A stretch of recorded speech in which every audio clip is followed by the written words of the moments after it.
Isang baso ng alak ang isinaboy sa aking muka, kasabay ng utos na lumayas ako sa sarili kong pangarap.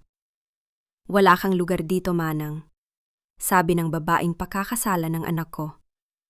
Ngunit ang mas masakit ay ang katahimikan ni Enzo, ang anak na ibinigay ko ang lahat, pati ang sarili kong dangal.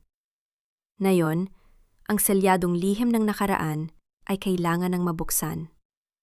Sino nga ba ang tunay na pulubi sa silid na ito? Ako na may pusong sugatan? O sila na may kayamanang galing sa aking bulsa? Habangan ang pagbabalik ng tunay na nagmamay-ari ng lahat. Huwag mong hahawakan ang gown ko, Manang. Baka mamaya ay mahawa pa ako sa dumi at lansa mo. Ang boses ni Bianca ay parang matalas na patalim na humiwa sa masayang ingay ng Grand Ballroom sa Makati. Ang mga matatandang opisyal, ang mga mararangyang ginang na balot ng perlas, at ang lahat ng mga bisita ay biglang natahimik. Ang lahat ng mata ay nakatuon sa isang matandang babae na nakasuot ng kupas ngunit malinis na bestida. Ang kanyang mga kamay ay nanginginig habang hawak ang isang maliit at lumang kahon. Si Cora Dalisay ay naroon upang ibigay ang kaisa-isang hiyas na itinago niya sa loob ng 20 taon.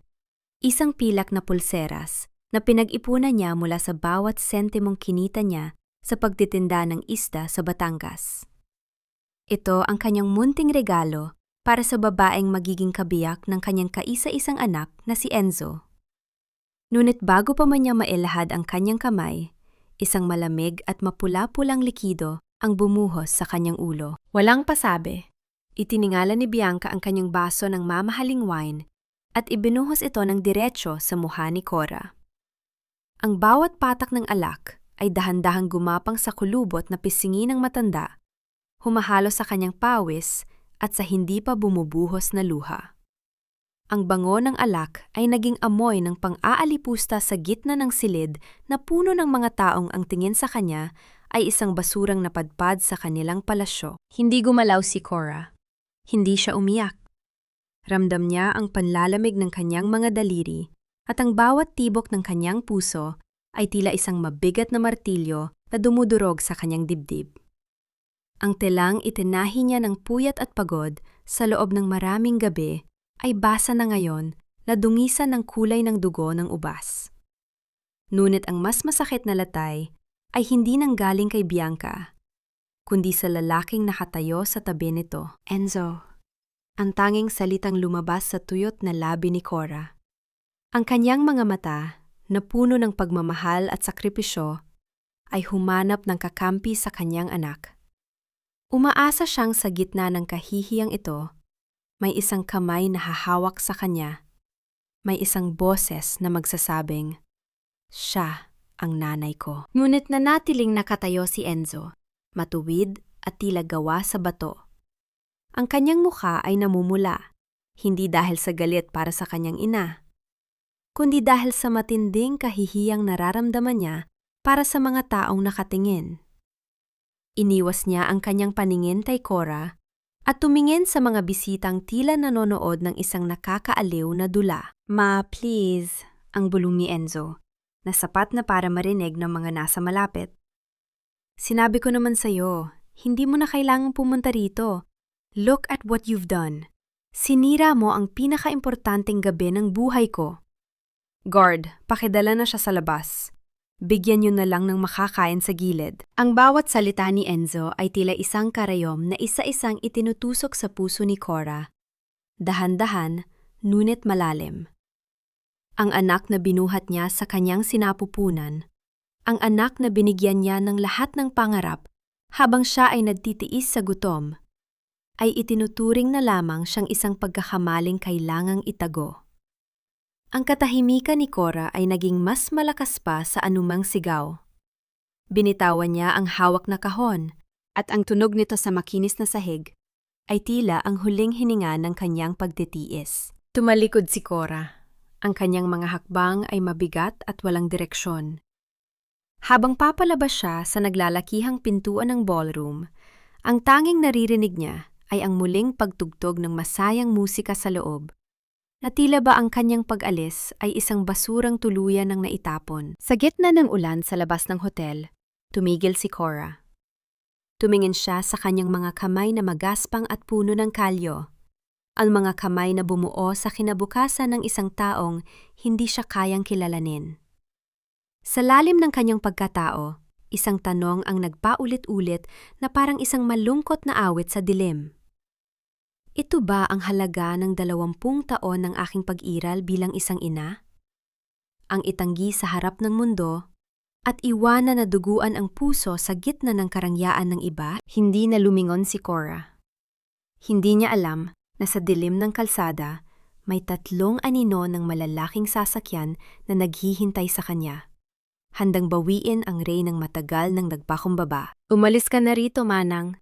Nakakasira ka sa view ng mga mayayamang bisitang labas-pasok sa hotel na ito.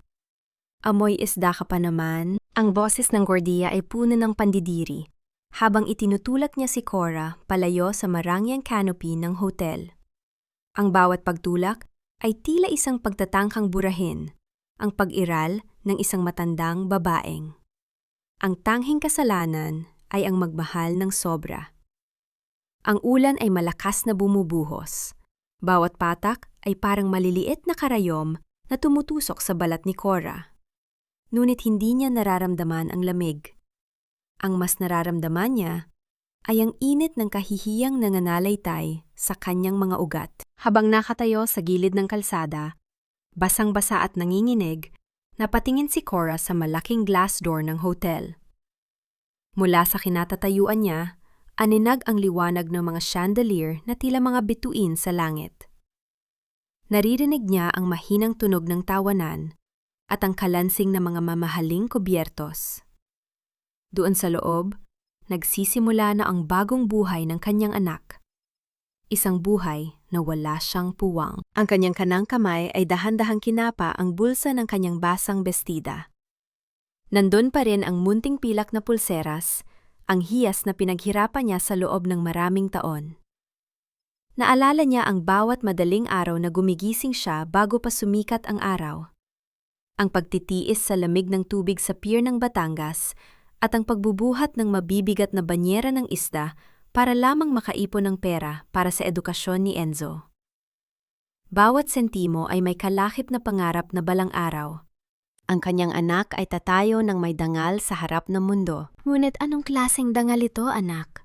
Ang tanong niya sa kanyang sarili, habang ang kanyang puso ay tila isang basong unti-unting nagkakabaklas-baklas. Ang kanyang lalamunan ay nanunuyo at ang bawat paghinga niya ay may kasamang hapdi. Ang kanyang mga paa na sanay sa paglakad sa maputik na palengke ay tila hindi na kayang dalhin ang bigat ng kanyang nararamdaman. Sa loob ng ballroom, alam ni Cora na kasalukuyan magtataas ng baso si Doña Violeta, ang biyenan ni Enzo, habang nagbibigay ng mensahe tungkol sa class at prestige. Alam niyang tinatawanan nila ang baliw na matanda na nagtangkang pumasok sa kanilang mundo. Ngunit ang hindi nila alam, ang bawat hibla ng marangyang buhay na tinatamasa nila ngayon ay nakaugat sa mga sakripisyong ginawa ng babaeng kasalukuyang itinataboy sa ilalim ng ulan. Biglang isang nakakabulag na liwanag ang tumama sa kanyang mga mata. Ang tunog ng mga gulong na dahan-dahang humihinto sa baha ay tila isang senyales ng pagbabago ng ihip ng tadhana. 3 itim na sasakyang Rolls-Royce ang dahan-dahang pumarada sa harap ni Cora. Ang bawat isa ay tila mga anino ng kapangyarihang matagal nang nakatago. Bumukas ang pinto ng nangungunang sasakyan. Isang lalaking naka-Amerikana, si Attorney Gabriel Santos, ang bumaba at hindi inalintana ang malakas na buhos ng ulan. Sa harap ng mga nagtatakang gwardiya at sa gitna ng mapanghusgang mga mata ng mga taong nakatingin mula sa bintana ng hotel, dahan-dahang lumuhod ang abogado sa harap ni Cora. Madam Corazon? Ang boses nito ay matatag at puno ng paggalang na tila ba ang babaeng nasa harap niya ay isang reynang nakasuot ng korona ng ginto, sa halip na isang matandang basang-basa ng ulan. Matagal na kaming naghihintay. Ang buong Delisay Maritime ay naghihintay na sa iyong pagbabalik. Panahon na para bawiin ang lahat ng sayo. Napatingin si Cora sa abogado. Pagkatapos ay sa marangyang hotel kung saan nandoon ang kanyang anak. ang kanyang mga mata na kanina ay puno ng luha, ay biglang nagkaroon ng isang kakaibang ningas. Isang ningas na hindi gawa sa galit, kundi sa isang matinding desisyon na ituro sa mundo ang tunay na kahulugan ng halaga ng isang tao. Gabriel, ang mahinang sambit ni Cora, ngunit may otoridad na tila nagpatigil sa ingay ng paligid. Ibigay mo sa akin ang telepono. Gusto kong malaman kung gaano kabilis gumuho ang isang mundong itinayo sa kasinungalingan. Isang malamig na ngiti ang dahan-dahang gumuhit sa labi ni Cora, habang iniisip ang mukha ni na Bianca at Enzo kapag nalaman nila kung sino talaga ang taong itinapon nila sa labas. Ang tanong na lamang na naiwan sa hangin ay ito. Kakayanin ba nilang harapin ang bagyong kanilang sinimulan? Ang pilak na pulsera sa aking palad ay nananatiling malamig, isang piping saksi sa pag-ibig na itinapon sa putika ng sarili kong dugo. Habang nakaupo sa loob ng maranyang sasakyan, dahan-dahang hinaplos ni Cora ang makinis at mamahaling balat ng upuan. Ang bawat daliri niya, na may mga kalyo mula sa 20 taong paggayod sa Batangas, ay tila hiyang-hiya sa lambot ng paligid. Ang aircon sa loob ng sasakyan ay nagbibigay ng kakaibang ginhawa, ngunit para kay Cora, ang bawat bugso ng hangin ay tila nagpapaalala sa lamig ng tingin ni Enzo sa kanya kanina. Kinuha ni Attorney Gabriel ang isang malinis at puting tuwalya. Pagkatapos ay dahan-dahang pinunasan ang mga kamay ni Cora. Ang bawat galaw ng abogado ay puno ng pag-iingat, na tila ba ang babaeng nasa harap niya ay sayang mamahaling antigo na madaling mabagsak. Madam Corazon, ang panimula ni Gabriel, ang kanyang boses ay tila isang mahinang agos ng tubig sa katahimikan. 20 taon ninyong piniling magtago. 20 taon ninyong hinayaan ang inyong sarili na mamuhay sa hirap para lamang sa katahimikan ng inyong anak. Ngunit sapat na ang nakita ko ngayong gabi. Ang mga Monteverde ay hindi lamang kayo minaliit. Tinangkarin nilang tapakan ang dangal ng mga dalisay. Iniabot ni Gabriel ang isang manipis na tablet kay Cora. Doon, nakalarawan ng mga graph at numero na nagpapakita ng tunay na kalagayan ng Monteverde Logistics. Ang kumpanyang ipinagmamalaki ni na Bianca at Doña Violeta ay tila isang magandang mansyon na ang pundasyon ay anay na pala. Sila ay humihinga na lamang dahil sa ating mga kontrata, madam. Ang paliwanag ni Gabriel habang nakatingin sa labas ng bintana kung saan unti-unti nang naglalaho ang anino ng hotel. Ang bawat barkong naglalayag sa ilalim ng kanilang pangalan ay pinapagana ng ating langis. Ang bawat warehouse na ginagamit nila ay pag-aari ng Dalisay Maritime. Isang pirma mo lang, Cora, at mawawala ang lahat ng kinang na kanilang ipinagmamalaki. Napatingin si Cora sa malayo. Naalala niyo noong bata pa si Enzo, noong wala silang makain at tanging bagoong at kanin lamang ang pinaghahati-hatian nila. Noong mga panahong yon, ang tanging yaman ni Cora ay ang yakap ng kanyang anak. Ngunit ngayon, sa kabila ng bilyon-bilyong pisong nakapangalan sa kanya, naramdaman ni Cora ang pinakamatinding gutom. Ang gutom sa pagkilala ng sariling anak. Isang malalim na buntong hininga ang pinakawalan ni Cora. Ang kanyang mga mata, na dati ay puno ng pagtitiis, ay unti-unti nang nagiging matalim. Ang bawat patak ng alak na ibinuhos sa kanya ni Bianca ay tila naging lason na nagpapatigas sa kanyang kalooban. Gabriel, ang tawag ni Cora, ang kanyang boses ay hindi na nanginginig. Noong pinalayas ako ni Enzo sa sulyap ng kanyang mga bisita, ang sabi niya ay nakakasira daw ako sa view. Gusto kong makita kung ano ang magiging view niya kapag ang lahat ng luho niya ay biglang naglaho. Ano ang nais ninyong gawin, madam? Ang tanong ni Gabriel. Ang kanyang mga kamay ay handa na sa anumang utos. Dahan-dahang isinara ni Cora ang kanyang mga mata. Inaalala ang bawat segundo ng kahihiyang dinanas niya sa loob ng ballroom. Ang tunog ng ulan sa bubong ng sasakyan ay tila isang tambol na naghahanda para sa isang malaking labanan. Putulin ang lahat ng ugnayan. Ang malamig na utos ni Cora.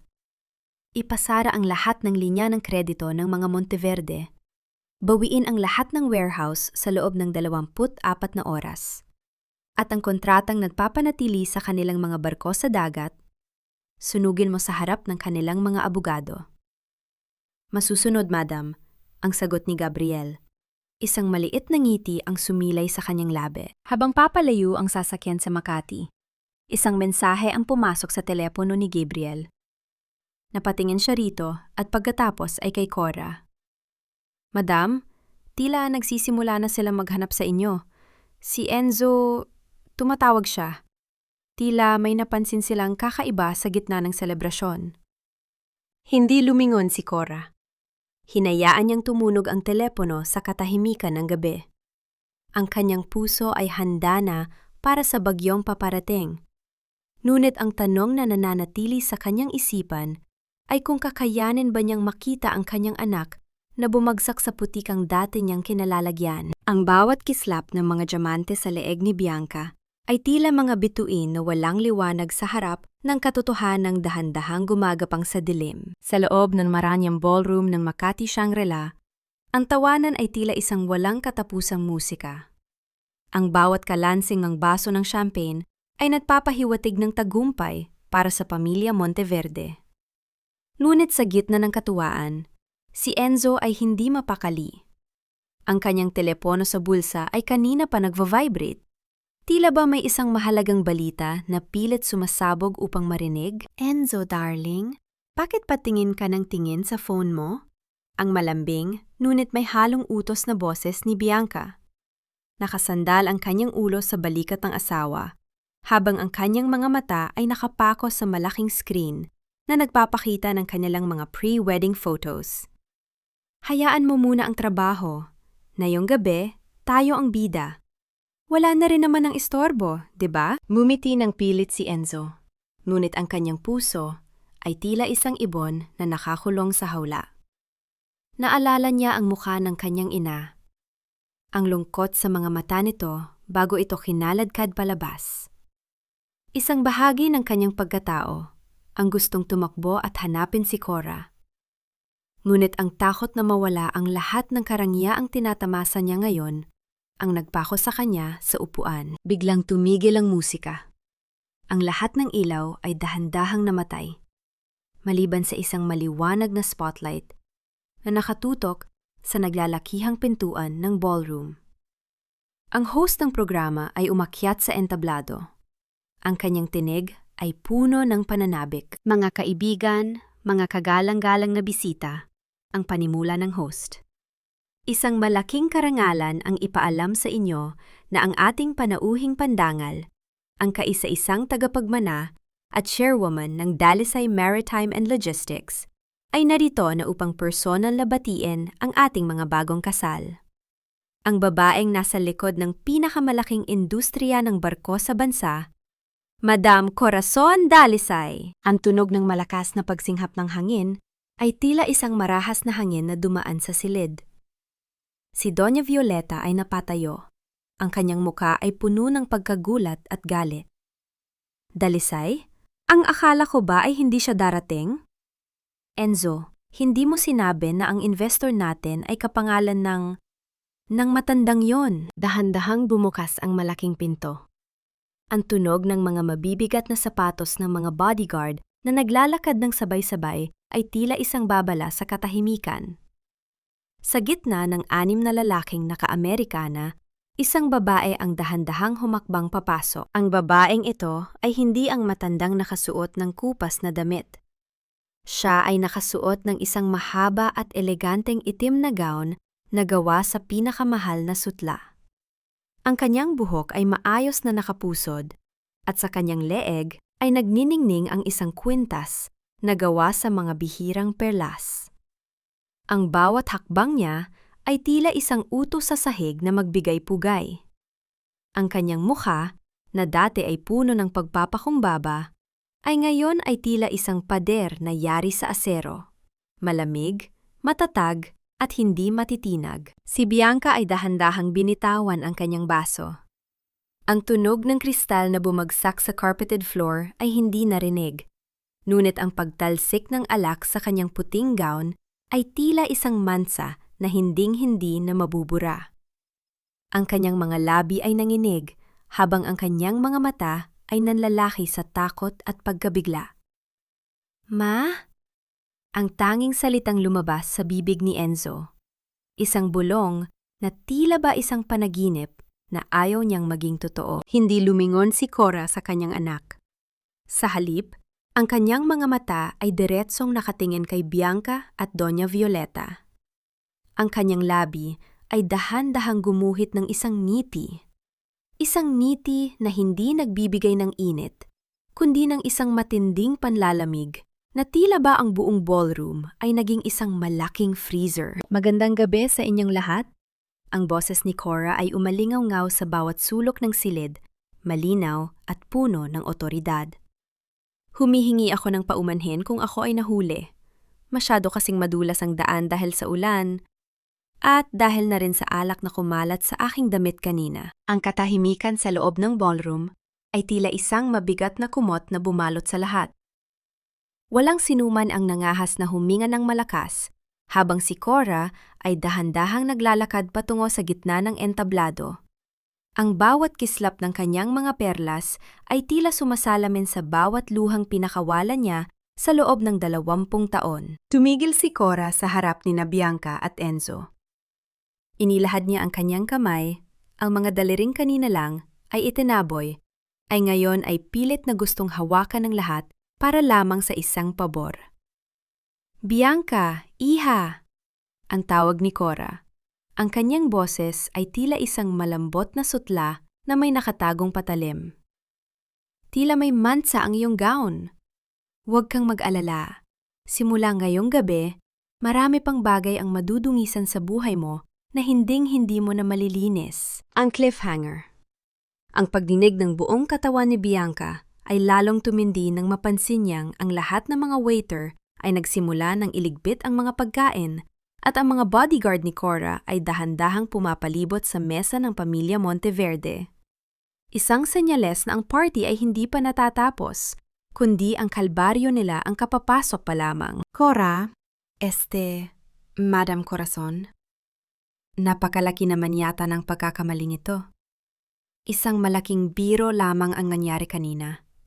Alam mo naman sa aming mga alta sosyedad, mahilig kaming magbigay ng mga surpresa para subukin ang tatag ng loob ng bawat isa. Ang boses ni Doña Violeta ay tila isang sirang plaka na pilit na inuulit ang isang kasinungalingan upang maging katotohanan. Ang kanyang mga kamay na kanina ay nakapamaywang ay ngayon ay pilit na humahawak sa laylayan ng kanyang mamahaling gown, pilit na itinatago ang panginginig ng kanyang mga tuhod. Ang kanyang ngiti ay tila isang maskara na pilit idinidikit sa isang mukhang puno na nanglamat ng takot. Tumingin si Cora sa matanda. Ang kanyang mga mata ay walang mababakas na awa. Ang katahimikan sa loob ng ballroom ay naging mas nakakabingi pa kaysa sa anumang sigaw. Ang bawat butil ng pawis sa noo ni Doña Violeta ay tila isang nagtatagong takot na pilit kumakawala sa ilalim ng makapal niyang kolorete. Ang hangin galing sa aircon ay tila naging nagyeyelong hininga ng kamatayan na bumabalot sa pamilya Monteverde. Isang biro, Violeta? Ang mahinang tanong ni Cora, ngunit ang bawat pantig ay tila isang malaking tipak ng yelo na bumabagsak sa salamin. Ang pagbuhos ng alak sa aking muka ay isang biro? Ang pagtawag sa akin na basura sa harap ng iyong mga bisita ay isang pagsubok sa aking tatag ng loob? Tila ang kahulugan ng class sa iyong bokabularyo ay iba sa kahulugan ng dangal sa aking mundo. Dahan-dahang lumapit si Attorney Gabriel at inilahad ang isang itim na folder. Kinuha ito ni Cora ng may seryosong muka. Ang bawat galaw niya ay tila isang nakaplano at eleganteng sayaw ng paghihigante. Binuklat niya ang folder sa harap mismo ni na Enzo at Bianca. Enzo, anak. Ang tawag ni Cora sa kanyang anak, na hanggang ngayon ay hindi pa rin makagalaw sa kanyang kinatatayuan. Tinitingnan mo ang mga dokumentong ito. Ito ang mga kontratang nagpapanatili sa inyong kumpanya na nakatayo sa gitna ng dagat.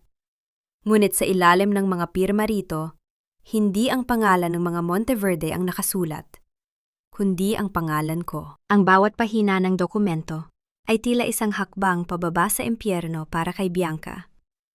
Nakita niya ang listahan ng mga utang ng kanilang pamilya na ang tanging collateral ay ang mga barkong pag-aari ng Dalisay Maritime.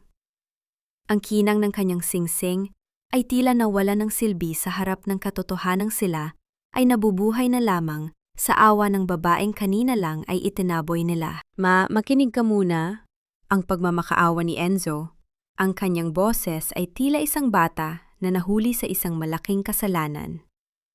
Hindi ko alam na ikaw ang may-ari ng lahat ng ito. Kung alam ko lang, hinding-hindi ko hahayaang saktan kanila. Isang mapait na ngiti ang sumilay sa labi ni Cora. Iyan na nga ang problema, Enzo. Kailangan mo pang malaman na mayaman ako bago mo ako ipagtanggol. Kailangan mo pang makita ang gintong ito bago mo kilalanin ang dugong nananalaytay sa iyong mga ugat. Ang pag-ibig mo ay may presyo, at ang presyong iyon ay hindi ko na kayang bayaran. Dahan-dahang kinuha ni Cora ang pilak na pulseras mula sa kanyang bulsa. Ang pulseras na nayurakan kanina sa sahig. Pinagmasdan niya ito, ang bawat gasgas ay tila isang peklat sa kanyang puso. Inilapag niya ito sa mesa ng pamilya Monteverde, sa tabi ng kanilang mamahaling wedding cake. Itago niyo ito, ang huling habilin ni Cora. Ito ang huling bagay na galing sa akin na libre ninyong nakuha. Dahil simula sa segundong ito, ang bawat sentimong gagamitin ninyo ay kailangan ninyong bayaran ng inyong sariling pawis at luha. Kinuha ni Cora ang isang gintong pluma mula kay Gabriel. Sa gitna ng ballroom, sa harap ng mga kamera at ng lahat ng mga bisitang nakasaksi sa kanyang kahihiyan, mabilis niya nilagdaan ang dokumento ng pagbawi sa lahat ng suporta sa Monteverde Logistics. Ang tunog ng dulo ng pluma sa papel ay tila isang huling hininga ng isang imperyong malapit ng gumuho. Cliffhanger. Sa sandaling matuyo ang tinta sa papel, biglang namatay ang lahat ng screen sa ballroom at napalitan ng isang pulang babala. Isang malakas na alarm ang tumunog mula sa mga telepono ni Bianca at Violeta. Isang mensahe na nagpapahayag na ang lahat ng kanilang bank accounts ay kasalukuyan ng naka-freeze. Napatingin si Bianca sa kanyang ina. Ang kanyang mukha ay kasing puti ng kanyang gown, habang ang mga security detail ni Cora ay nagsimulang maglakad patungo sa kanila upang bawiin ang mga alahas na suot nila na pag-aari rin pala ng kumpanya ni Cora. Ma, parang awa mo na. Patawarin mo ako. Hindi ko sinasadya ang lahat ng yon. Natakot lang ako, Ma. Natakot ako na baka mawala ang lahat ng pinaghirapan natin. Ang tunog ng pagtama ng mga tuhod ni Enzo sa malamig na sahig ng ballroom ay tila isang malakas na pagbagsak ng isang malaking kuta. Ang lalaking kanina lang ay nakatayo ng matuwid sa tabi ng isang mayamang asawa, ay ngayon ay tila isang maliit na batang nagmamakaawa sa gitna ng maraming tao. Ang kanyang mga kamay ay pilit na gustong humawak sa laylayan ng mamahaling gown ni Cora. Ngunit bawat pagtangka niya ay tila hinaharangan ng isang pader ng invisible na yelo. Tiningnan ni Cora ang kanyang anak mula sa itaas. Ang bawat luhang dumadaloy sa mukha ni Enzo ay tila mga patak ng tubig na walang halaga sa harap ng karagatan ng sakit na kanyang dinanas. Naalala ni Cora ang mga gabi sa Batangas, kung saan ang bawat hapdi ng kanyang likod mula sa pagbubuhat ng banyera ng isda ay tinuos niya ng isang sulyap lamang sa natutulog na mukha ni Enzo. Sa loob ng 20 taon, ang kanyang buhay ay naging isang mahabang tula ng sakripisyo na ang tanging layunin ay ang makitang masaya ang kanyang anak. Ngunit ang anak na nasa harap niya ngayon ay tila isang estrangero. Ang Enzo na minahal niya ay hindi ang lalaking nanahimik habang siya ay binabastos. Ang Enzo na pinalaki niya ay hindi ang lalaking mas pinili ang kinang ng ginto kaysa sa dangal ng kanyang ina. Tumayo ka, Enzo. Ang boses ni Cora ay tila isang malamig na hangin galing sa dagat. Payapa, ngunit may dalang panganib. Huwag kang lumuhod sa harap ko dahil sa takot na maging mahirap ka muli. Lumuhod ka dahil naramdaman mo ang bawat patak ng alak na gumapang sa aking mukha kanina. Ngunit alam nating dalawa, hindi yan ang dahilan kung bakit ka nasa sahig na yon. Napatingin si Enzo sa kanyang ina. Ang kanyang mga mata ay puno ng pagkalito at pait. Ma, I'm doing this for us. Para sa future natin. Akala ko ba gusto mo rin makaalis tayo sa hirap? Bianca and her family, they offered me everything. Everything? Ang pag-uulit ni Cora, isang mahinang tawa ang kumawala sa kanyang mga labi na tila ba isang lason sa hangin. Ibinigay nila sa iyo ang lahat ng bagay na pag-aari ko na pala noon pa man. Ibinigay nila sa iyo ang mga barya habang hawak ko ang buong kaban. Ngunit ang mas masakit, Enzo, ibinigay mo sa kanila ang tanging bagay na hindi ko kayang bilhin muli. Ang respeto mo sa akin bilang iyong ina. Dahan-dahang lumapit si Bianca, pilit na itinatago ang kanyang takot sa likod ng kanyang pagiging mataray. Madam Corazon, baka naman pwedeng pag-usapan natin ito ng pribado? Magpamilya na tayo ngayon. Isipin niyo naman ang image ni Enzo sa harap ng mga investors. Hindi man lamang tinignan ni Cora si Bianca. Ang kanyang atensyon ay nanatili sa anak na ngayon ay nakayuko na sa matinding kahihiyan. Ang bawat hikbi ni Enzo ay tila isang tunog ng nasisirang ugnayan na kailanman ay hindi na muling mabubuo ng buo. Ang image ni Enzo? Ang tanong ni Cora sa hangin. Ang image ng isang lalaking walang bayag na ipagtanggol ang babaeng nagluwal sa kanya? Yan ba ang image na gusto ninyong protektahan? Humarap si Cora kay Attorney Gabriel. Ang kanyang muka ay tila isang matigas na bato na hindi na kayang tibagin ng anumang damdamin. Gabriel, simula sa araw na ito, alisin si Enzo sa lahat ng records ng kumpanya bilang isang opisyal. Lahat ng kanyang allowance, lahat ng kanyang access sa mga assets ng Balisay Maritime ay tapos na. Ma! No! You can't do this! Ang sigaw ni Enzo. Ang kanyang boses ay tila isang desperadong hiling ng isang taong nalulunod. Hindi na ako ang iyong mama sa loob ng kumpanyang ito, Enzo. Ang huling haton ni Cora habang dahan-dahan siyang tumatalikod. Sa mga mata ng batas at sa mga mata ng aking negosyo, ikaw ay isa lamang empleyadong nantaksil sa tiwala ng iyong pinuno. At sa mundong ito, walang lugar ang mga traidor. Cliffhanger. Habang naglalakad si Cora palayo, isang malakas na tunog ng pagbagsak ang narinig sa ballroom. Si Doña Violeta ay hinimatay dahil sa balitang ang lahat ng kanilang ari-arian ay kasalukuyan ng kinukuha ng mga sheriff. Sa gitna ng kaguluhan, isang misteryosong lalaki ang lumapit kay Cora at bumulong ng isang balitang magpapabago muli sa takbo ng lahat. Madam, hindi lang ang kumpanya ang kinuha nila sa inyo noon. Natagpuan na namin ang tunay na testamento ng asawa ninyo. Ang bawat bilyon sa aking bangko ay hindi kayang bilhin ang isang gabi ng payapang pagtulog na walang anino ng pagtataksil ng aking anak. Sa loob ng malawak at malamig na silid ng mansyong dalisay, nakaupo si Cora sa gilid ng kanyang kama. Ang paligid ay nababalot ng karanyaan. Mga kurtinang gawa sa pelus, sahid na yare sa pinakamahal na marmol, at mga gintong palamuti na kumikinang sa ilalim ng liwanag ng buwan. Ngunit sa gitna ng lahat ng ito, tila isang maliit na tuldok lamang si Cora, yakap-yakap ang isang lumang sando, nakupas na ang kulay at may mansa ng alat ng dagat. Ito ang sando ni Enzo, noong ito ay paslit pa lamang sa Batangas. Inilapit ni Cora ang tela sa kanyang ilong, pilit na hinahanap ang amoy ng kanyang anak. Ang amoy ng araw, ng pawis, at ng kawalang malay. Dito, sa apat na sulok ng silid na ito, hindi siya ang makapangyarihang chairwoman. Siya ay isang ina lamang, na ang puso ay tila isang basahang paulit-ulit na pinipiga hanggang sa wala ng lumabas na luha. Ang katahimikan ng gabi ay bumasag sa isang mahinang pagtapik sa pinto. Pumasok si Attorney Gabriel. Ang kanyang muka ay bakas ang pag-aalala. Nakita niya ang kanyang pinuno na tila ba isang kandilang unti-unting nauubos ang ningas sa gitna ng dilim. Madam, ang mahinang tawag ni Gabriel. Kailangan ninyong magpahinga.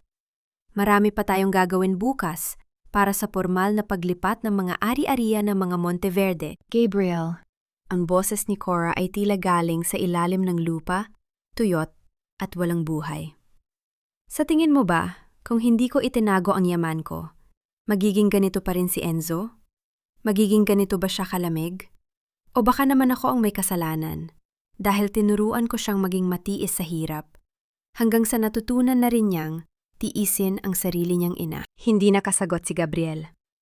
Alam niya ang lalim ng sugat ni Cora. Isang sugat na hindi kayang tahiin ng anumang pera.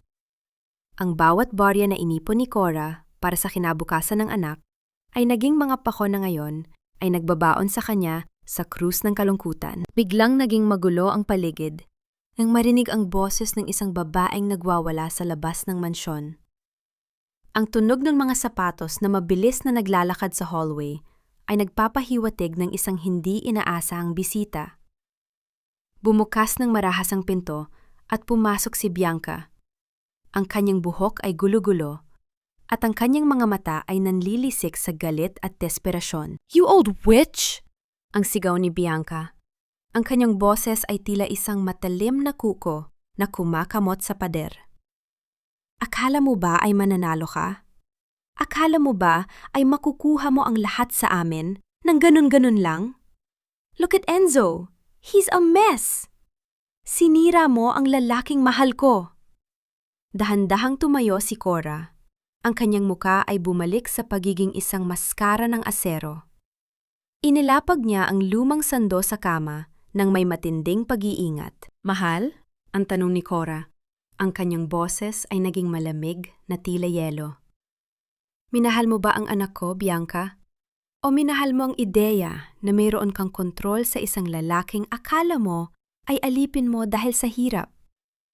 Ngayong wala na siyang pera, tila ang pag-ibig mo ay mabilis na naglaho kasama ng iyong mga bank accounts." Humakbang palapit si Bianca. Ang kanyang ngiti ay naging mapait at puno ng lason. "Don't act so holy, Cora.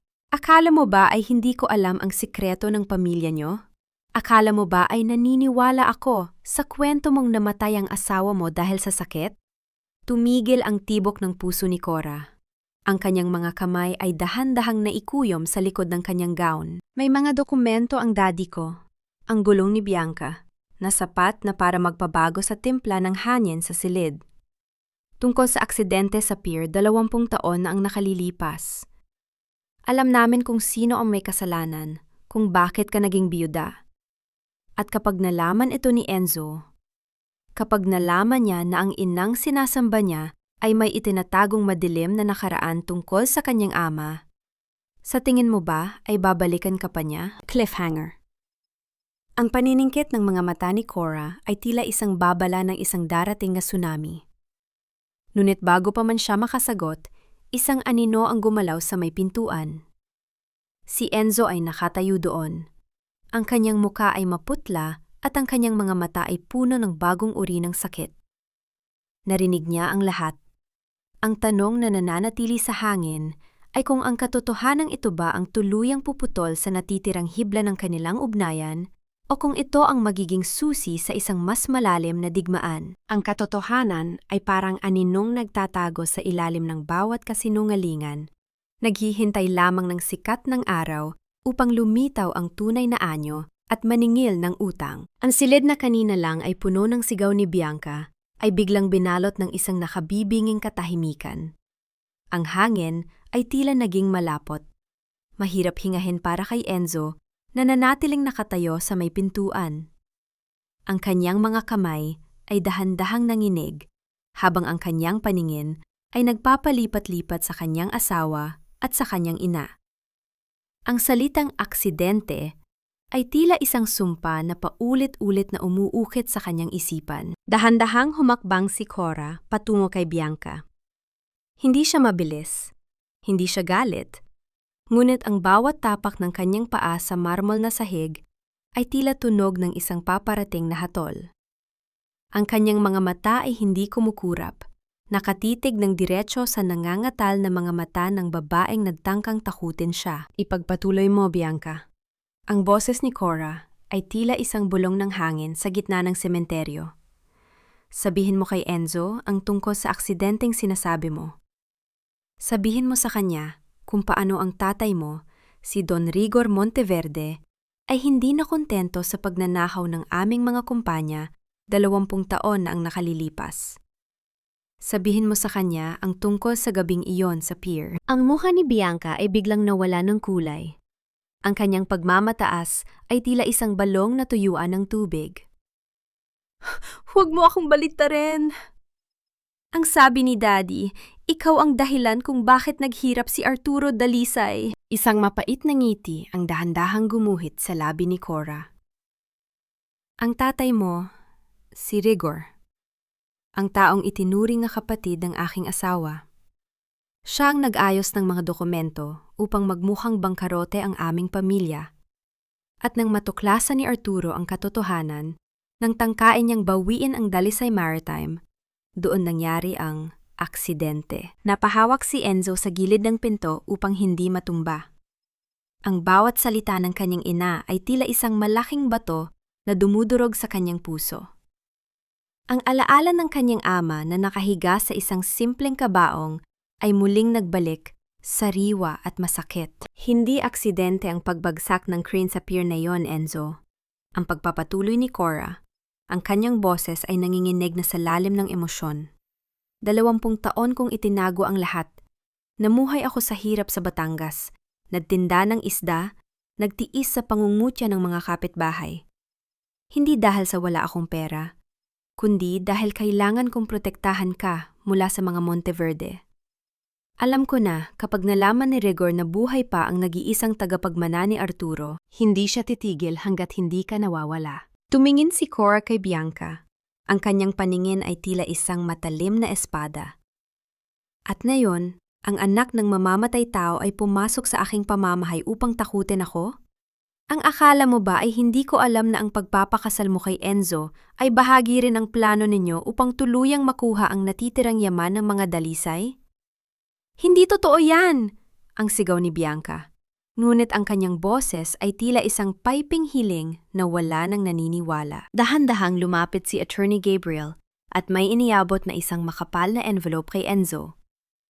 Ang tunog ng papel na kinukuha mula sa loob ay tila isang babala sa gitna ng gabi. Basahin mo, Enzo, ang sabi ni Gabriel.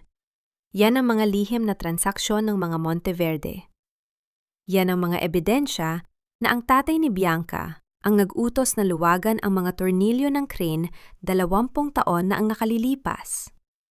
At narito rin ang ebidensya na hanggang ngayon, ang kumpanya ni Bianca ay ginagamit ang mga nakaw na ari-arian mula sa iyong ama. Ang bawat pahina na binubuklat ni Enzo ay tila isang sampal ng katotohanan.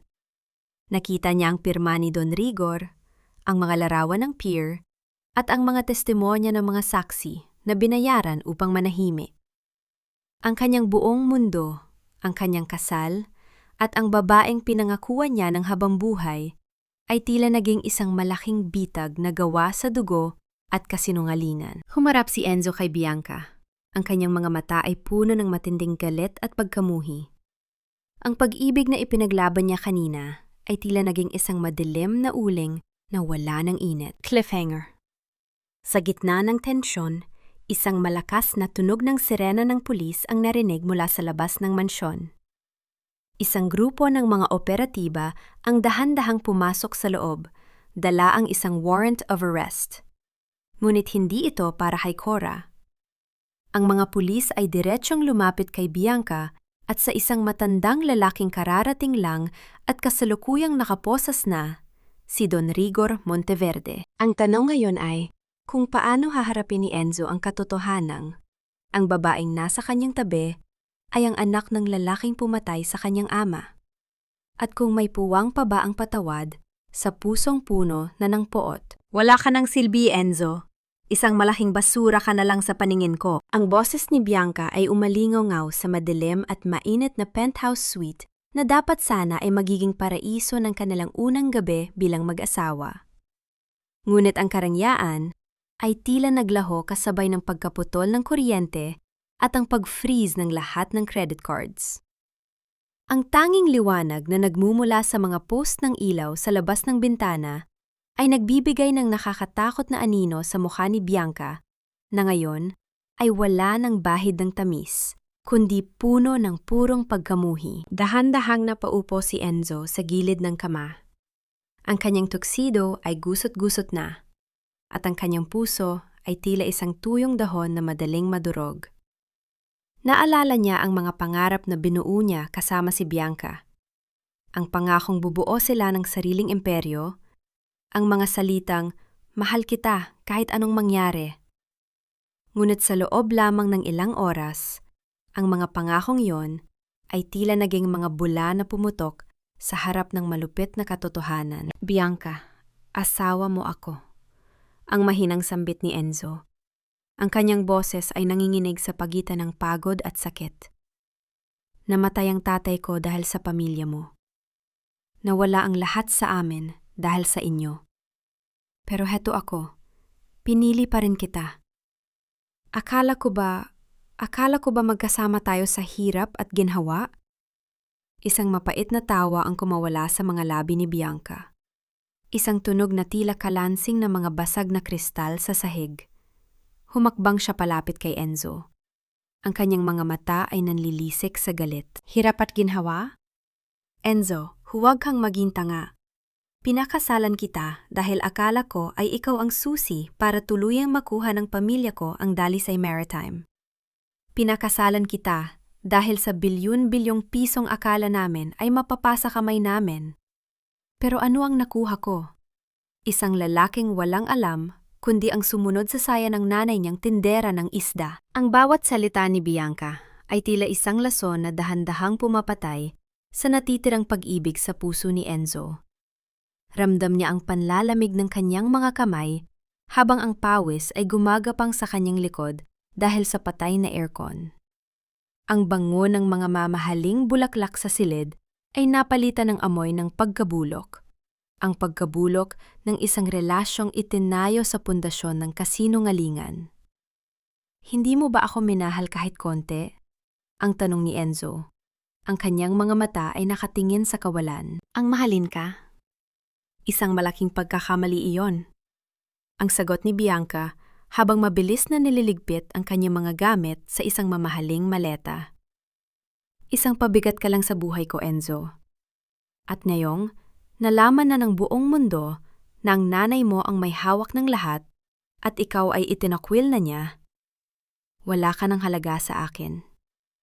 Mas mabuting umalis ka na rito bago pa kita ipakaladkad sa mga security." Dahan-dahang tumayo si Enzo. Ang kanyang mga tuhod ay tila gawa sa jelly.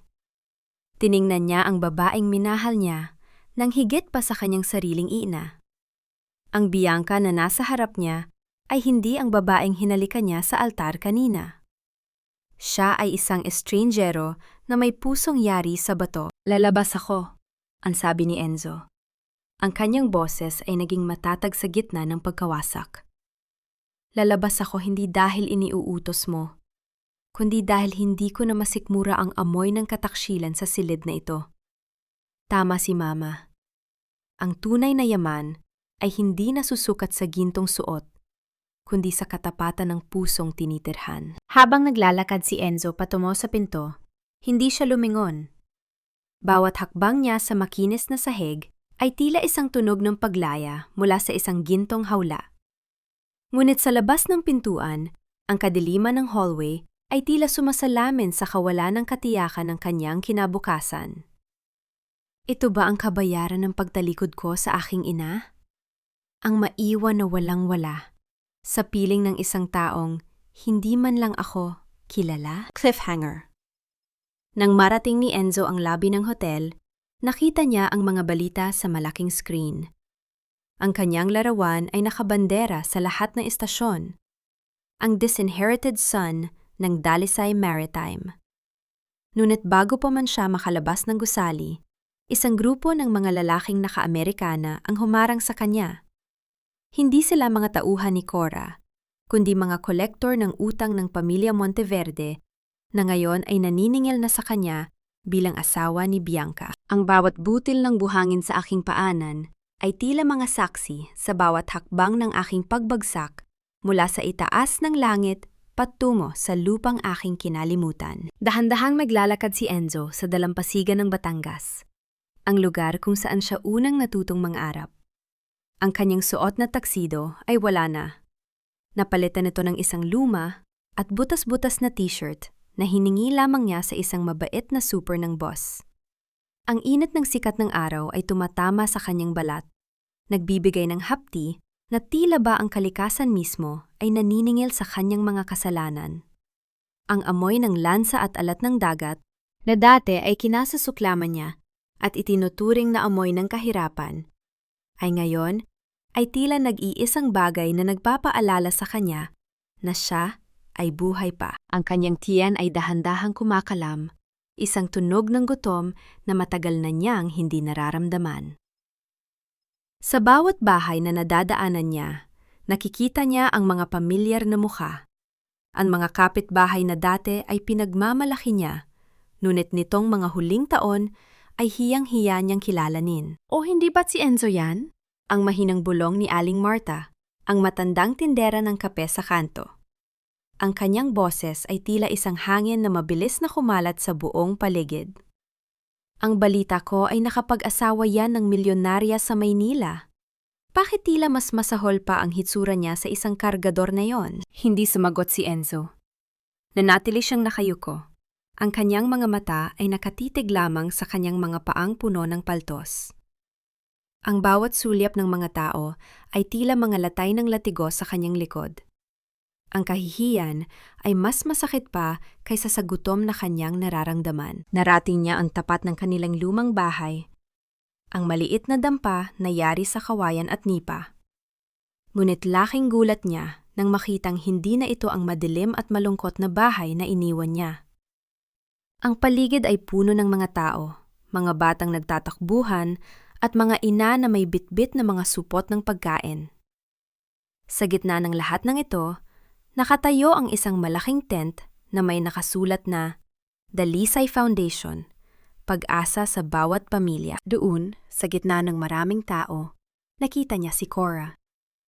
Ang kanyang ina ay nakasuot ng isang simpleng damit na pambahay, ngunit ang kanyang aura ay puno ng dignidad.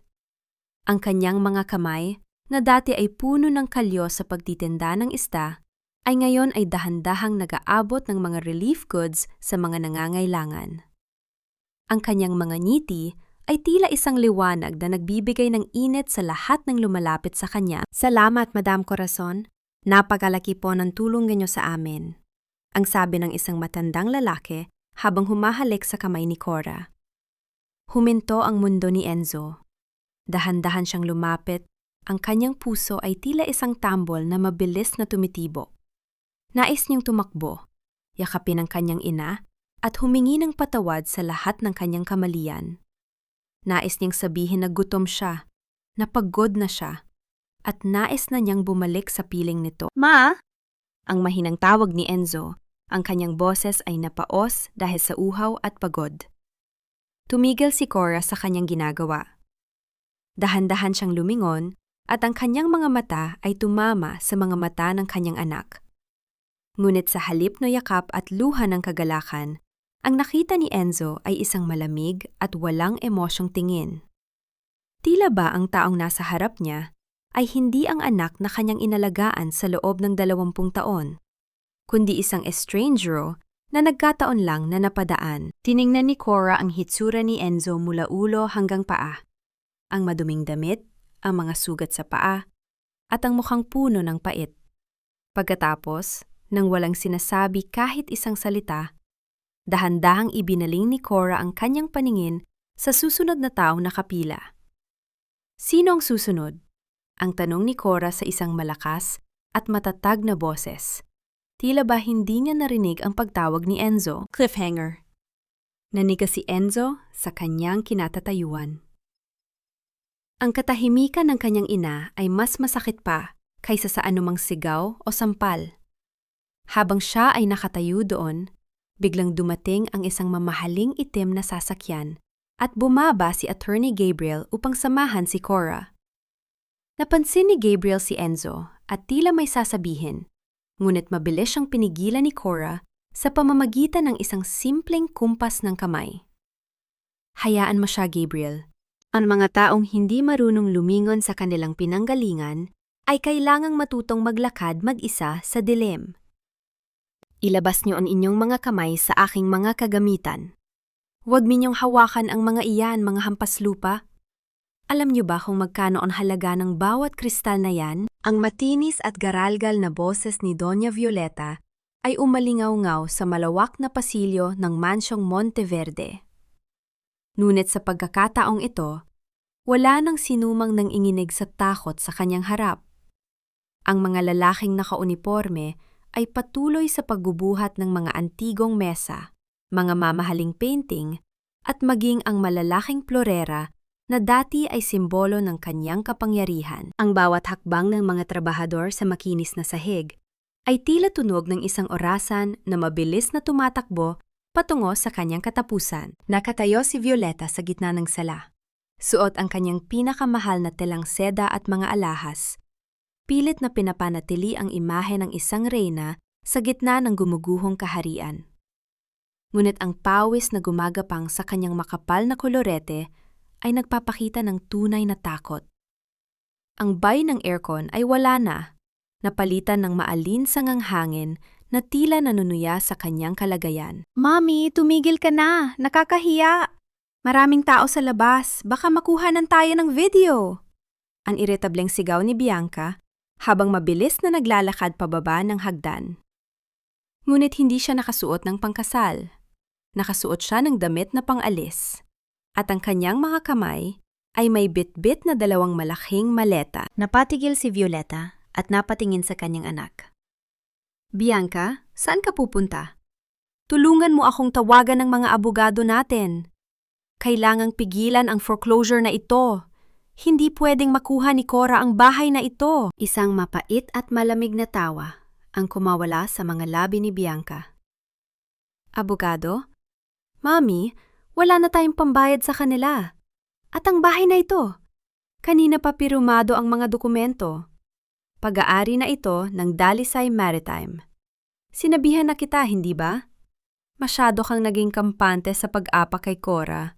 Hindi mo napansin na siya na pala ang may hawak ng leeg natin. Pero Bianca, makasama tayo rito. Hindi mo ako pwedeng iwan, ang pagmamakaawa ni Violeta. Ang kanyang boses ay tila isang piping hiling na nawawala sa hangin. Sorry, Mom, pero kailangan kong isalba ang sarili ko, ang walang emosyong sagot ni Bianca. Pinuksan niya ang kanyang bag at doon ay nakita ni Violeta ang mga huling alahas na itinago ni Bianca. Ang mga diamanteng dapat sana ay pamana ng pamilya. Pupunta ako sa Singapore. May kaunti pa akong naitabi. Ayaw kong maghirap dito kasama mo at nang walang kwentang si Enzo. Ang bawat salita ni Bianca ay tila isang sampal na mas masakit pa sa anumang pisikal na saktan. Napaupo si Violeta sa isang kahon ng mga gamit. Ang kanyang mga mata ay nanlalaki sa gulat. Ang anak na pinalaki niya sa luho, ang anak na tinuruan niyang maging mapagmataas at matapobre, ay ngayon ay ginagamit ang mismong mga aral na yon laban sa kanya. Iniwan mo na rin ako. Ang bulong ni Violeta, habang ang kanyang mga luha ay dahan-dahang gumuguhit sa kanyang pisngi. Sinisira ang kanyang makeup hanggang sa magmukha siyang isang maskara ng kamatayan. Sa labas ng gate, isang itim na sasakyan ang dahan-dahang huminto.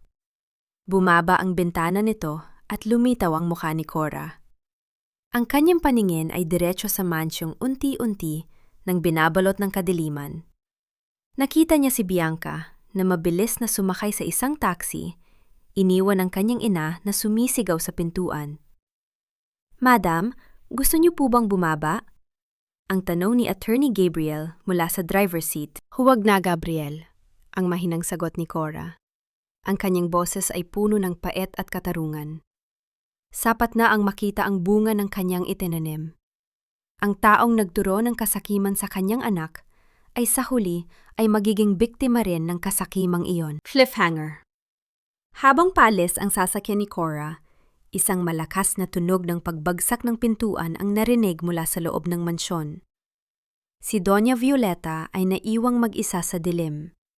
Yakap-yakap ang isang walang lamang florera. Ngunit sa labas ng bakod, isang grupo ng mga taong dating ang minaliit ang naghihintay, dala ang mga karatula ng protesta at paniningil. At sa kabilang panig ng kalsada, si Enzo ay nakatayo, Pinagmamasdan ang pagguho ng huling simbolo ng kanyang pagkakamali. Sino ang lalapitan ni Enzo? Ang ina niyang hindi siya kinikilala? O ang biyena niyang wala nang maibibigay? Ang bawat pilat sa aking puso ay tila isang mapa ng nakaraan. Bawat guhit ay nagpapaalala sa sakit na pilit kong ibinaon. Ngunit muli at muling hinuhukay ng tadhana. Nakatayo si Cora sa balkonahe ng kanyang mansyon sa Batangas. Nakatanaw sa malawak na dagat na unti-unting nilalamon ng dilim. Ang bawat alon na humahalik sa pampang ay tila isang bulong ng nakaraan. Mga alaala ng kanyang asawang si Arturo at ang mga pangarap na binuo nila bago ito gumuho sa isang madugong gabi 20 taon na ang nakalilipas. Sa kabila ng suot ng mamahaling robe at ang gintong singsing sa kanyang daliri, nararamdaman ni Cora ang isang uri ng lamig na hindi kayang pawiin ng kahit anong init ng tsiminea. Ang katahimikan ng gabi ay dahan-dahang binasag ng tunog ng mga yabag sa likuran niya. Hindi na kailangang lumingon ni Cora para malaman kung sino ito. Ang amoy ng pamilyar na cologne at ang matatag na presensya ay sapat na para malaman niyang si Attorney Gabriel Santos ang nasa likuran niya. Madam, malalim na ang gabi. Ang boses ni Gabriel ay tila isang malambot na kumot sa gitna ng giniginaw na damdamin ni Cora. Ang hangin mula sa dagat ay hindi mabuti para sa inyong kalusugan. Marami pa tayong gagawin bukas para sa inyong foundation. Isang mapait na ngiti ang sumilay sa labi ni Cora. Gabriel, sa tingin mo ba ay tama ang lahat ng ito? Ang makita ang pamilya Monteverde na nagkakawatak-watak, ang makitang maghihirap ang sarili kong anak? Sapat na ba itong kabayaran para sa 20 taon ng aking pagtitiis? Dahan-dahang lumapit si Gabriel at tumayo sa tabi ni Cora. Ang kanyang paningin ay nakapako rin sa madilim na abot tanaw. Ang katarungan, madam, ay madalas na may kasamang pait.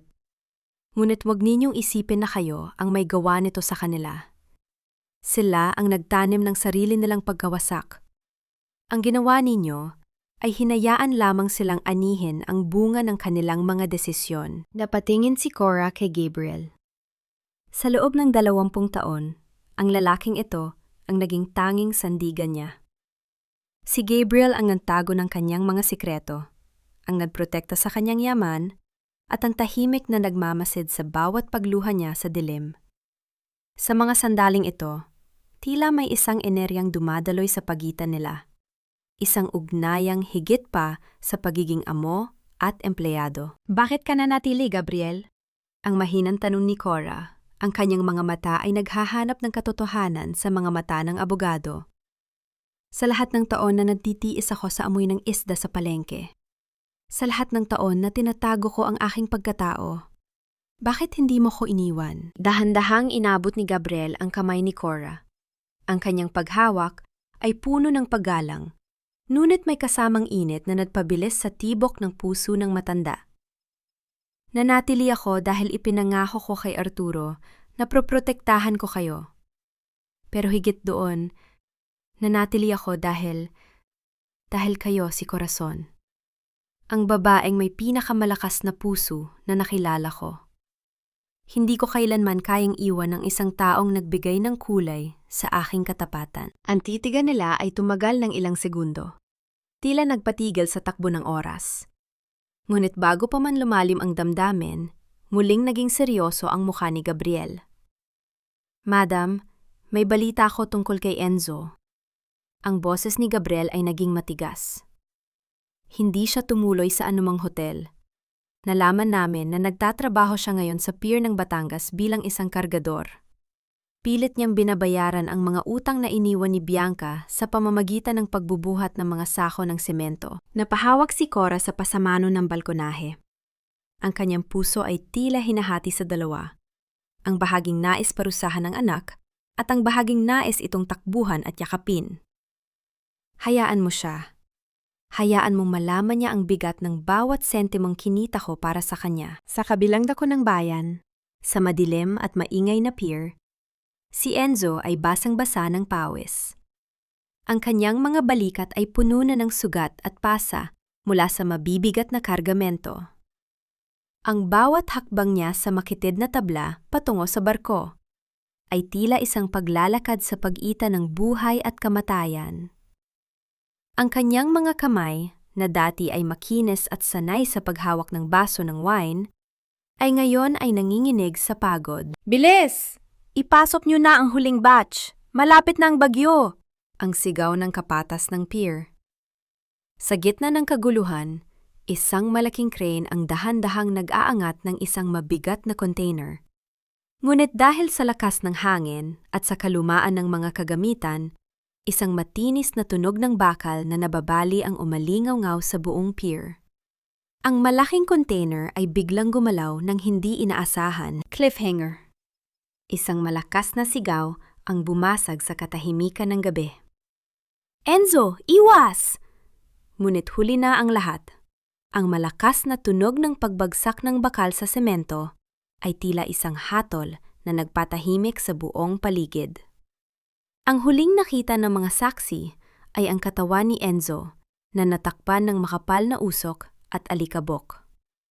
Sa mansyon, biglang nabitawan ni Cora ang kanyang baso ng tubig na nagresulta sa pagkakabasag nito sa sahig, isang masamang pangitain na tila nagpapatunay na ang nakaraan ay muling naniningil ng dugo. Ang bawat tunog ng makina na nagpapatunay ng bawat mahinang tibok ng puso ni Enzo ay tila mga hakbang ng kamatayan na dahan-dahang lumalapit sa aming dalawa. Ang pasilyo ng ospital ay nababalot ng amoy ng gamot at ang nakakabinging katahimikan ng kawalang pag-asa. Si Cora ay nakaupo sa labas ng intensive care unit. Ang kanyang mga kamay ay mahigpit na magkahawak hanggang sa mamuti ang kanyang mga buko-buko. Ang kanyang marangyang itim na gown ay gusot na, at ang kanyang mga mata ay wala ng bahid ng kapangyarihan. Tanging purong pagdurusa lamang ang makikita rito. Ang bawat pagpitik ng ilaw sa kisame ay tila nagbibilang ng natitirang oras ng kanyang kaisa-isang anak. Pumasok si Attorney Gabriel. Dala ang isang basong tubig na hindi man lang nagalaw ni Cora. Madam, ang sabi ng doktor, ang pinsala sa kanyang ulo ay malubha. Kailangan niyang sumailalim sa isang maselang operasyon sa lalong madaling panahon. Ngunit ang tsansa na makaligtas siya ay napakaliit. Isang hikbi ang kumawala sa mga labi ni Cora. Isang tunog ng pagguho ng isang buong mundo. Inihilig niya ang kanyang ulo sa malamig na pader. Ang kanyang mga alaala ay bumalik sa panahong si Enzo ay isang sanggol pa lamang na yakap-yakap niya sa gitna ng bagyo sa Batangas. Noon, ipinangako niya na hinding-hindi niya hahayaang masaktan ang kanyang anak. Ngunit ngayon, sa kabila ng lahat ng bilyon-bilyong pisong mayroon siya, wala siyang magawa kundi ang panuurin ang dahan-dahang pagpikit ng mga mata nito. Bakit, Gabriel? Bakit kailangang sa pier pa? Ang mahinang tanong ni Cora. Ang kanyang boses ay tila isang piping dalangin. Doon namatay ang kanyang ama. At ngayon, doon din ba siya kukunin sa akin? Bago pa man makasagot si Gabriel, ang tunog ng mabilis na paglakad ng mga sapatos ay uminit sa pasilyo. Si Bianca ay pumasok, hindi upang magluksa, kundi upang muling maningil. Ang kanyang mukha ay gulo-gulo. Ang kanyang mga mata ay nanlilisik sa desperasyon. Wala na ang kanyang pagiging alta sosyedad. Siya ay mukhang isang hayop na nasusukol at handang manakit para lamang makalaya. Cora, kasalanan mo ito. Ang sigaw ni Bianca, na sapat na para mapalingon ang mga nurse sa kanilang direksyon. Kung hindi mo kami pinahirapan, hindi kailangang magtrabaho ni Enzo sa pier. Na yung nag-aagaw buhay siya, ano ang gagawin mo? Hahayaan mo lang ba siyang mamatay? Tumayo si Cora. Ang kanyang dignidad ay pilit na bumabalik sa kabila ng pagod. Umalis ka na rito, Bianca. Wala kang karapatang magpakita rito pagkatapos ng lahat ng ginawa mo. Isang mapait na ngiti ang dahan-dahang gumuhit sa labi ni Bianca. Kinuha niya ang isang makapal na envelope mula sa kanyang bag at inihagis ito sa kandungan ni Cora. Umalis? Hindi ako aalis hanggat hindi mo pinipirmahan ang paglilipat ng lahat ng shares ng Dalisay Maritime sa pangalan ko. Alam mo ba kung sino ang kasama ko sa labas?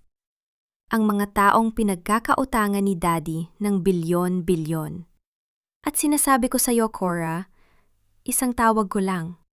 At ang makinang nagpapatibok sa puso ni Enzo ay hihinto ng tuluyan. Ang paninigas ng buong katawan ni Cora ay tila isang babala ng isang darating na pagsabog. Napatingin siya sa ICU kung saan nakahiga ang kanyang anak na nakakabit sa mga kable at tubo. Anong ibig mong sabihin? Ang tanong ni Cora. Ang kanyang boses ay naging matalim na tila isang patalim. Ang head surgeon na hahawak kay Enzo? Binyaran nila. Ang gulong ni Bianca. Ang boses ay puno ng lason. Isang maling galaw lang ng kamay niya sa loob ng operating room at tapos na ang buhay ng anak mo. Pirmahan mo ang mga papel na ito, ibigay mo sa amin ang kumpanya at sisiguraduhin naming mabubuhay si Enzo. Ito na ang huling pagkakataon mo, Madam Corazon. Ang yaman mo o ang buhay ng anak mo. Cliffhanger. Habang nanginginig ang kamay ni Cora na hawak ang pluma, biglang bumukas ang pinto ng ECU at lumabas ang mga doktor na tila nagkakagulo. Ang tunog ng alarm mula sa loob ng silid ni Enzo ay mabilis na uminet sa buong pasilyo, isang mahaba at tuloy-tuloy na tunog na nagpapahiwatig na ang puso ni Enzo ay tumigil na sa pagtibok. Napatingin si Cora kay Bianca, pagkatapos ay sa pintuan ng ECU, habang ang boses ng isang hindi kilalang lalaki ay narinig sa kanyang likuran. Huwag kang pipirma, madam. May mas malalim pa silang plano. Ang bawat patak ng tinta mula sa aking pluma ay tila isang butil ng dugo na dahan-dahang umaagos, kapalit ng huling hininga ng aking kaisa-isang anak. Ang tunog ng mahaba at walang katapusang alarma mula sa loob ng silid ni Enzo ay tila isang malupit na hatol na nagpabingi sa buong mundo ni Cora. Ang bawat doktor at nurse ay mabilis na nagtakbuhan, ang tunog ng kanilang mga yabag sa pasilyo ay tila isang karerang wala namang nananalo. Napabitaw si Cora sa kanyang pluma at ang itim na tinta ay dahan-dahang kumalat sa puting papel ng kontrata, tila isang mansa ng kamatayan na hindi na mabubura. Pirmahan mo na, Cora! Na yun na! Ang histerikong sigaw ni Bianca. Ang kanyang mga mata ay nanlilisik habang pilit na itinutulak ang folder sa harap ng biyenan. Mamamatay si Enzo! Oras na lang ang binibilang niya at ako lang ang makakapagligtas sa kanya. Ibigay mo na ang Dalisay Maritime. Nanginginig ang mga kamay ni Cora. Ang kanyang paningin ay lumalabo dahil sa mga luhang hindi na mapigil ang pag-agos. Sa kanyang isipan, nakikita niya ang bawat ngiti ni Enzo noong bata pa ito. Sa bawat segundo ng katahimikan, tila nararamdaman niya ang dahan-dahang paglayo ng kaluluwa ng kanyang anak. Ngunit bago pa muling mahawakan ni Cora ang pluma, isang matatag na kamay ang humawak sa kanyang balikat. Huwag kang papayag sa kanya, Madam Corazon. Hindi titigil ang puso ni Enzo dahil sa isang pirma. Lumingon si Cora at nakita niya ang isang matandang lalaki na nakaputing gown, si Dr. Arnaldo Mendoza. Siya ang pinuno ng ospital at ang matalik na kaibigan ng yumaong asawa ni Cora. Sa likuran niya ay si Attorney Gabriel, na may hawak na isang recorder at isang pangkat ng mga pulis na dahan-dahang pumapalibot sa kanila. Anong ibig sabihin nito? Ang nangangatal na tanong ni Bianca. Ang kanyang muka ay biglang nawalan ng kulay. Ibig sabihin nito, Bianca, ay tapos na ang iyong laro. Ang boses ni Gabriel ay tila isang malamig na hampas ng alon. Ang surgeon na sinasabi mong binayaran mo?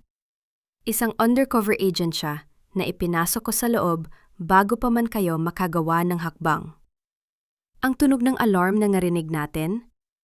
Isang kontroladong aberya lamang yon upang lumabas ang tunay mong anyo sa harap ng mga saksi. Isang malakas na pagsinghap ng hangin ang kumawala sa mga labi ni Cora.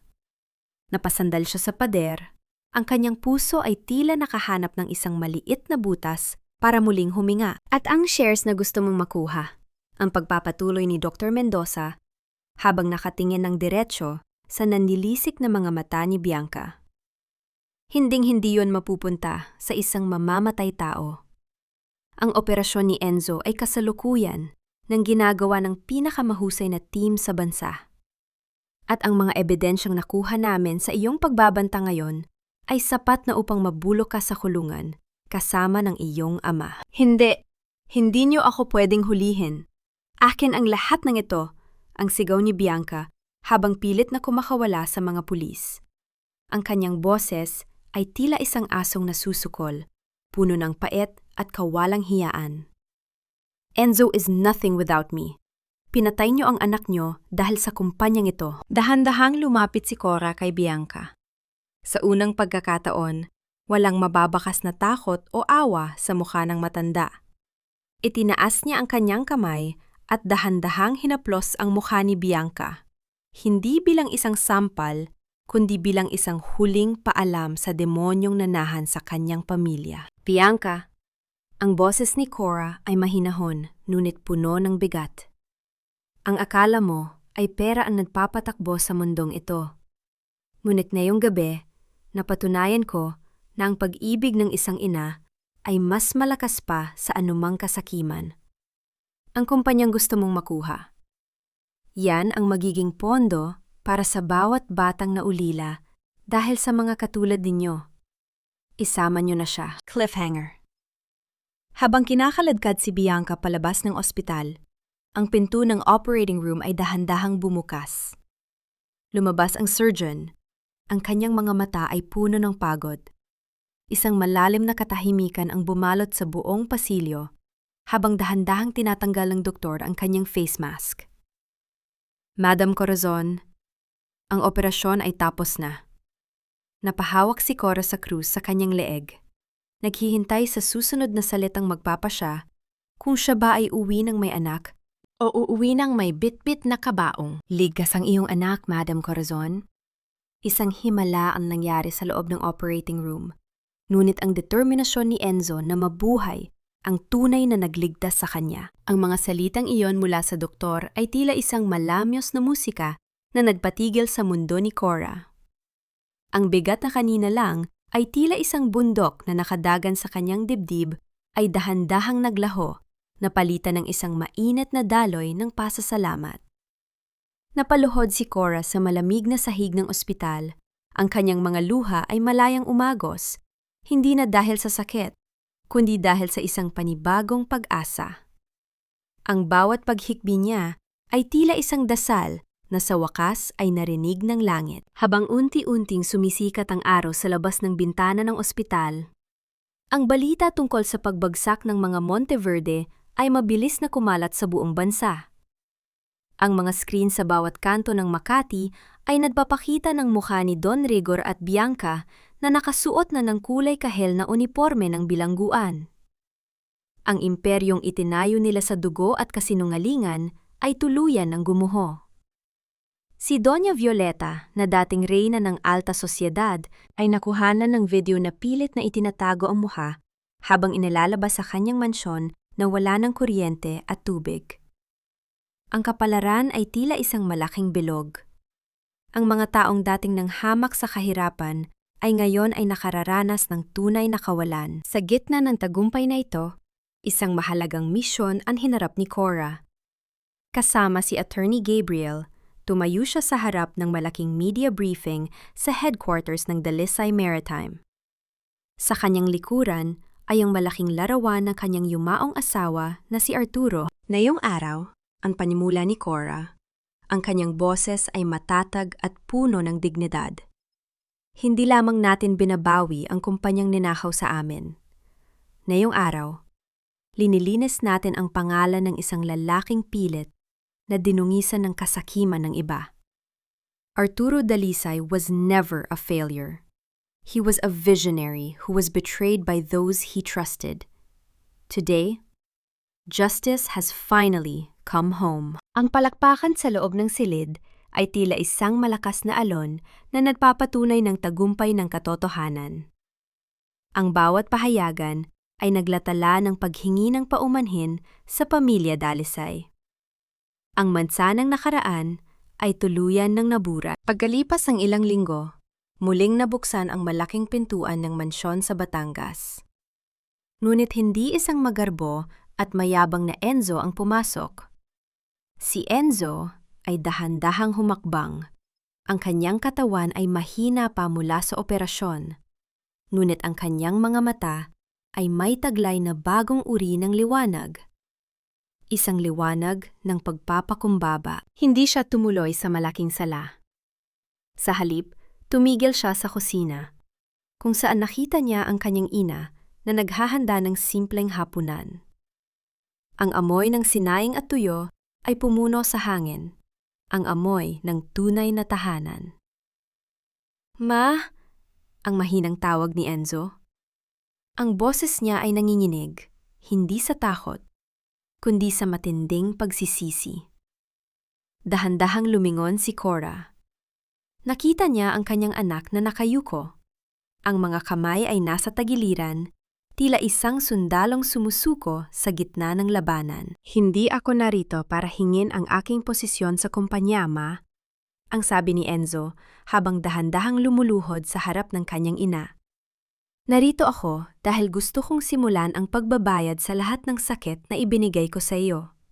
Kung kailangang maging tagalinis ako ng mga barko o tagabuhat ng mga banyera sa palengke, gagawin ko. Gusto ko lang maramdaman muli na ako ay iyong anak." Dahan-dahang lumapit si Cora.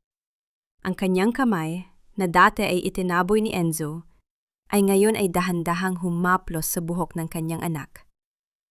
Ang init ng kanyang palad ay tila isang gamot na naghihilom sa mga sugat ng kanilang ugnayan. "Ang pagiging anak ay hindi isang posisyon na binabayaran, Enzo," ang mahinahong sagot ni Cora. "Ito ay isang karangalan na pinapahalagahan. Simulan mo sa pinakamababang posisyon. Hindi dahil pinarurusahan kita, kundi dahil gusto kong matutunan mo ang halaga ng bawat pawis na ipinuhon ko para sa iyong kinabukasan." Cliffhanger. Habang magkayayap ang mag-ina, isang tawag mula kay Attorney Gabriel ang magpagulo muli sa katahimikan. "Madam, may natagpuan po kaming isang selyadong kahon sa lumang bodega ng mga Monteverde. May pangalan ninyo ito, at ang petsa ay noong gabing mamatay si Arturo. Tila may huling mensahe ang inyong asawa na pilit na itinago ng mga Monteverde sa loob ng 20 taon.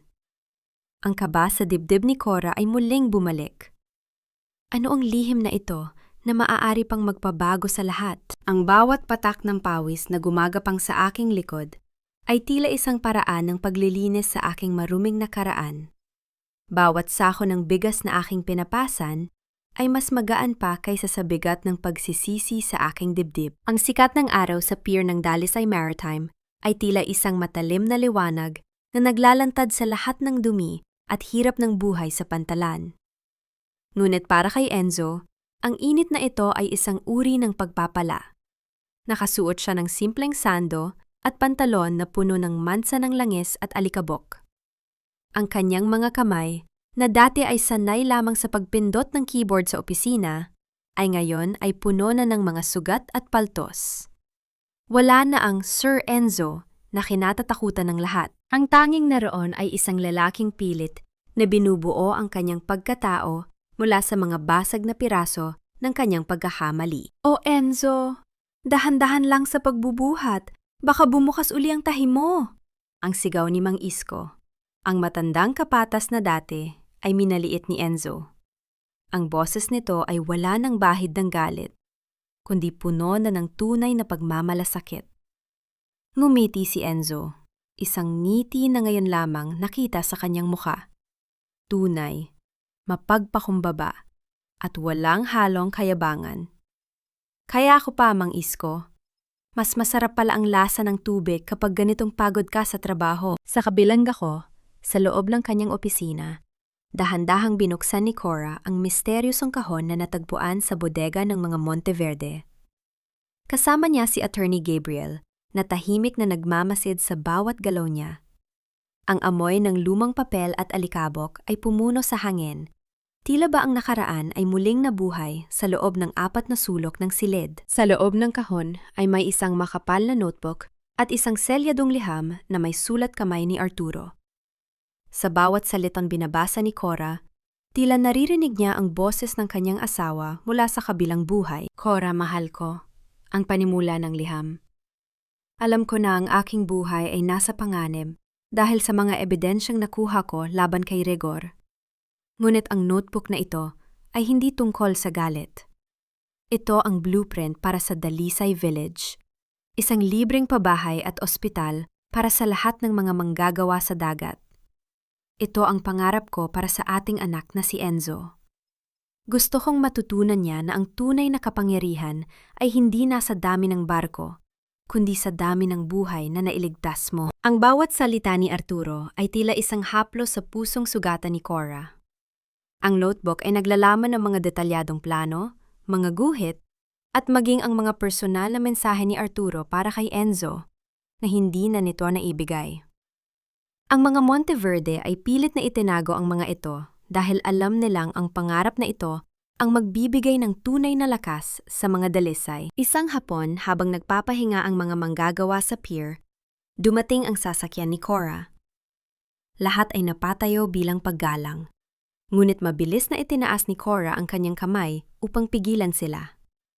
Ang kanyang paningin ay diretso kay Enzo na kasalukuyang nakikibahagi ng simpleng pananghalian, isang pirasong tuyo at kanin, kasama ang kanyang mga katrabaho. Nakita ni Cora ang kanyang anak na dahan-dahang hinahati ang kanyang pagkain upang ibigay sa isang kasamahang nakalimot magdala ng baon. Ang simpleng gawaing ito ay mas mahalaga pa sa anumang pirma sa ₱1 bilyong kontrata. Ang kanyang anak ay muling naging tao sa gitna ng mga taong dati niyang itinuring na mababa sa kanya. Dahan-dahang lumapit si Cora at iniabot ang notebook ni Arturo kay Enzo. Anak, ang iyong ama ay hindi lamang nag-iwan ng yaman. Nag-iwan siya ng isang pangarap na ikaw lamang ang makakatupad. Binasa ni Enzo ang mga sulat ng kanyang ama habang ang mga luha ay mabilis na pumatak sa mga pahina. Ang bawat salita ay tila isang gabay sa dilim na kanyang pinagdaraanan. Gagawin ko ito, Ma. Bubuhayin ko ang pangarap ni Papa. Hindi bilang isang boss, kundi bilang isa sa kanila. Cliffhanger. Sa gitna ng kanilang madamdaming pag-uusap, isang malakas na tunog ng pagpreno ng motorsiklo ang narinig sa labas ng pier. Isang lalaking nakatakip ang muka, ang mabilis na bumaba at may inihagis na isang itim na envelope sa paanan ni Cora. Bago pa man makakilos ang mga bodyguard, mabilis na humarurot ang motorsiklo palayo. Nang buksan ni Gabriel ang envelope, ang tanging nakasulat sa loob ay, "Hindi pa tapos ang laban. Ang anak ni Bianca ay naghihintay ng kanyang pagkakataon." Napatingin si Cora kay Enzo, at isang panibagong pangamba ang gumuhit sa kanyang mukha. Anong bagong bagyo ang dala ng lihim na ito? Ang bawat pangarap na itinayo sa ibabaw ng luha ay mas matatag pa sa anumang gusaling yari sa bakal at semento, dahil ang pundasyon nito ay ang pagpapakumbaba ng isang pusong natutong tumanggap ng sariling kamalian. Sa gitna ng malawak na lupain sa Batangas, kung saan matatanaw ang dambana ng asul na dagat, isang malaking pagtitipon ang nagaganap. Ngunit ang paligid ay wala ng bahid ng kayabangan ng mga Monteverde.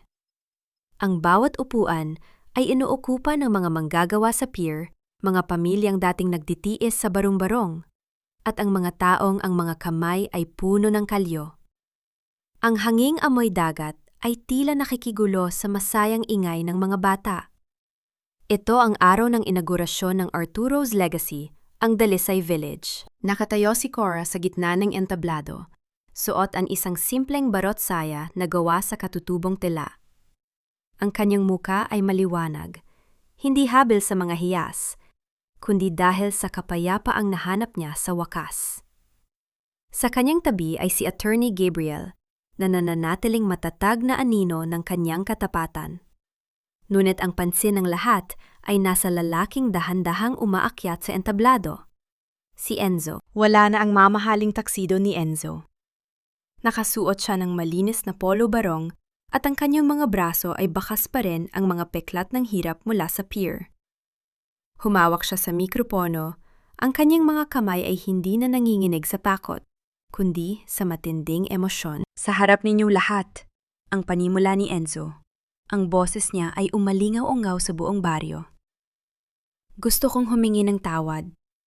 Humihihingi ako ng tawad sa inyo, mga manggagawa ng aking ama, dahil naging bulag ako sa inyong halaga. At higit sa lahat, lumingon siya kay Cora. Ang kanyang mga mata ay nagniningning sa luha. Patawad, ma.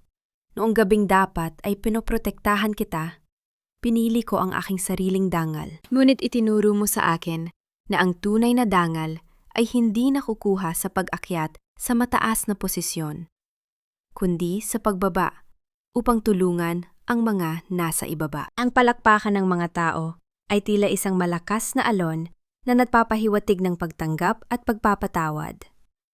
Isang sandali kung saan ang isang anak ay tuluyan ng bumalik sa sinapupunan ng tunay na katotohanan. Dahan-dahang lumapit si Cora at niyakap ang kanyang anak sa harap ng lahat. Ang yakap na yon ay tila ang huling piraso ng puzzle na bumuo sa kanilang pamilya. Tungkol laman sa itim na envelope na naglalaman ng banta mula sa anak ni Bianca, isang lihim na kinalimutan ng panahon, hinarap ito ni Cora ng walang takot. Nalaman ni Gabriel na ito ay isang desperadong hakbang lamang ng mga huling tauhan ng mga Monteverde na nagdanais pang mamera. Sa halip na gumanti ng dahas, ibinigay ni Cora ang mga ebidensya sa batas at hinayaan ang hustisya na gumalaw. Ang banta ay naging isang piping paalala na ang dilim ay hinding-hindi mananalo sa liwanag na itinayo sa katotohanan. Ang Dalisay Village ay hindi lamang pabahay, ang huling mensahe ni Cora sa madla. Ito ay simbolo na ang bawat pamilya sa Batangas ay may puwang sa mesa. Wala nang mauupo sa dulo, wala nang tatawaging basura. Dahil sa ilalim ng pangalang Dalisay, tayong lahat ay magkakapantay. Habang dahan-dahang lumulubog ang araw, nag-iwan ito ng kulay kahel na liwanag sa buong pamayanan. Ang bawat bahay sa Dalisay Village ay nagsimula ng magbukas ng kanilang mga ilaw. Tila mga alitap-tap na nagbibigay ng pag-asa sa dilim. Cliffhanger. Nang matapos ang seremonya, dahan-dahang lumapit si Attorney Gabriel kay Cora habang sila ay naglalakad sa tabing dagat. Madam, may isang bagay pa po akong hindi nasasabi sa inyo tungkol sa huling testamento ni Arturo. Tumigil si Cora sa paglalakad at tumingin sa tapat na mga mata ni Gabriel. May isa pa siyang hiling, Cora. Isang hiling na hindi para sa kumpanya, kundi para sa iyong sariling kaligayahan. Ang kaba sa dibdib ni Cora ay napalitan ng isang kakaibang init. Ano ang huling hiling na ito na maaaring magbukas ng bagong kabanata sa kanyang buhay pag-ibig? Ang bawat paglubog ng araw sa dalampasigan ng Batangas ay tila isang pagtiklop ng isang makulay, nulit masakit na kabanata ng aking buhay.